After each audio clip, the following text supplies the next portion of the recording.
Good to see you, students. This is Bakir. Welcome to the 11th lecture of Print Culture and the Modern World. इस lecture में हमारा topic होगा the reading mania. Students, last lecture की मदद से हमने देखा था कि 17th और 18th सेंचुरी में बहुत ही तेज़ी के साथ लिटरेसी रेट बढ़ रहे थे। अब चर्च ने भी स्कूल्स को सेटअप करना स्टार्ट कर दिया। विलेजेस में जो स्कूल्स थे वो नोबल क्लास के लिए नहीं था but for the peasant and working classes. 18th century के एंड तक लिटरेसी रेट यूरोप में 60 to 80% जो है राइज हो गए थे। यहाँ तक हमने लास्ट लेक्चर की मदद से देखा था।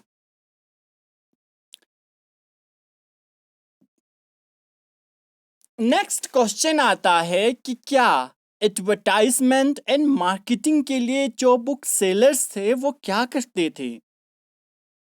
तो स्टूडेंट्स, आपकी इंफॉर्मेशन के लिए बता दूं तो book sellers employed sales person who went around village carrying books for sale. Book sellers जो सेल्स पर्सन को एम्प्लॉय रखते थे और वो बुक्स को कैरी करके टू विलेज जाते थे जहां बुक्स वगैरह को सेल किया जाता था। इंग्लैंड में पैनी चेप बुक्स को सोल्ड किया जाता था। पैनी चेप बुक्स का मतलब है यानी छोटे छोटे बुक्स और बहुत ही सस्ते दाम में मिल जाते थे, लेकिन वो बहुत ही छोटा होता था, आप अपने पॉकेट में रख सकते थे। तो इंग्लैंड में उस समय पैनी चेक बुक्स जो है बहुत ज़्यादा सोल्ड किया जाता था, क्योंकि पैनी चेक बुक्स को हर कोई एफर्ट कर सकते थे खरीदने के लिए। आप newspaper carried information about trade and Wars. अब न्यूज़पेपर्स में भी जो इंफॉर्मेशन है ट्रेड एंड वॉर्स का वो भी जो है अब धीरे धीरे आने लगे थे। क्वेश्चन आता है नेक्स्ट कि क्या इस डेवलपमेंट से साइंटिस्ट का कुछ फायदा हुआ। तो हम कह सकते हैं स्टूडेंट्स एब्सोल्युटली यस, क्योंकि साइंटिस्ट जैसे आइजैक न्यूटन उन्होंने अपनी डिस्कवरीज को पब्लिश करना स्टार्ट कर दिए थे। जैसे आइजैक न्यूटन के बारे में हर कोई अच्छे से जानते हैं और बहुत अच्छे से पढ़ा भी होगा आप लोगों ने। तो साइंटिस्ट जैसे आइजैक न्यूटन ने अपनी डिस्कवरीज को पब्लिश करना स्टार्ट कर दिए। थिंकर्स जैसे कि थॉमस पाइन जो है वो बहुत ज़्यादा पॉपुलर हुई।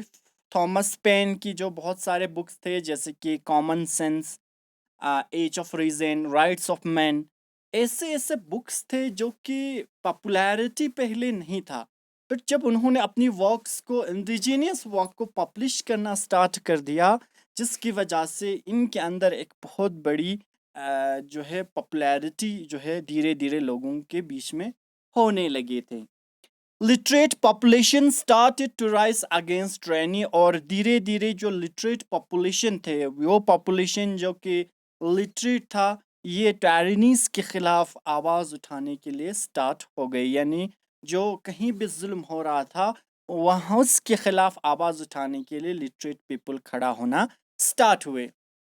फॉर एग्जाम्पल की अगर हम बात करें तो लोविस सेबास्टियन मार्शल ने कहा था कि प्रिंटिंग प्रेस वो सबसे पावरफुल मशीन है जिससे क्रूरल रूलर को हटाया जाएगा और उस नेशन के अंदर प्रोग्रेस हो सकता है, यानी वो नेशन प्रोग्रेस करेगा।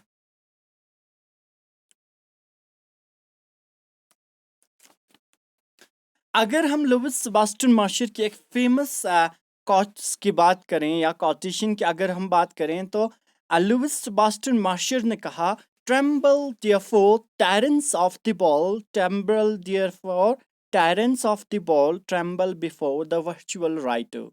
अगर इसकी मीनिंग को हम देखें तो मीनिंग है the cruel rulers will come to an end when the writer will rise against them. यानी कहने का ये मतलब है कि जो क्रूरल रूलर्स हैं, जो जालिमाना जो रूलर्स हैं, उनकी ख़त्म वो अंत तभी हो सकता है उन लोगों की जब राइटर्स जो है इसके अगेंस्ट, उनके अगेंस्ट खड़े होंगे। हम जानते हैं कि कलम की धार जो है वो तलवार की धार से भी तेज होता है। ये मतलब अक्सर हमें सुनने को मिलता है ए काइंड ऑफ फ्रेज के तौर पे। तो इस वजह से इसका ये मीनिंग निकलता है कि जो क्रूरल रूलर्स है उनकी अंतिम तभी हो सकता है जब राइटर्स यानी जो पढ़े लिखे लोग हैं वो जब उनके खिलाफ होगा, तब जाके उनकी समाप्ति हो सकता है। कुछ लोग यानी some people believe that the French revolution evolved due to the French culture. कुछ लोगों का ये भी मानना है कि जो फ्रेंच रिवॉल्यूशन हुआ था दैट वाज इन 1789 में, जो फ्रेंच की रिवॉल्यूशन हुए थे उस रिवॉल्यूशन के अंदर भी ये जो रिवॉल्यूशन हुआ था इसके सबसे बड़ी कारण थी that was the literate people, philosophers और भी बहुत सारे लोग जिनकी वजह से रिवॉल्यूशन हुए थे, लाइक फ्रेंच रिवॉल्यूशन इन 1789। तो आज हमने क्या देखा स्टूडेंट्स? आज हमने देखा one of the famous quotation by Louis Sebastien Mercier. उन्होंने कहा था tremble therefore tyrants of the ball, tremble before the virtual writer. यानी जो टेरेंस है उनकी अंतिम तभी हो सकता है जब द वर्चुअल जो राइटर है जब इनके अगेंस्ट खड़े होंगे, तब जाके इनकी समाप्ति हो सकता है। तो that was somehow a kind of famous. और ये चीज़ें जो है आपको याद रखने की ज़रूरत है, जैसे कि tremble therefore tyrants of the ball, tremble before the virtual writer. ये सारी चीज़ें आपको हमेशा के लिए याद रखने की ज़रूरत है, क्योंकि जब आप याद रखोगे तब जाके आपके लिए आने वाले टाइमिंग्स में ये चीज़ें काफ़ी काम में आ सकता है। सो स्टूडेंट्स, मैं आज का लेक्चर यहीं पे ख़त्म कर रहा हूँ।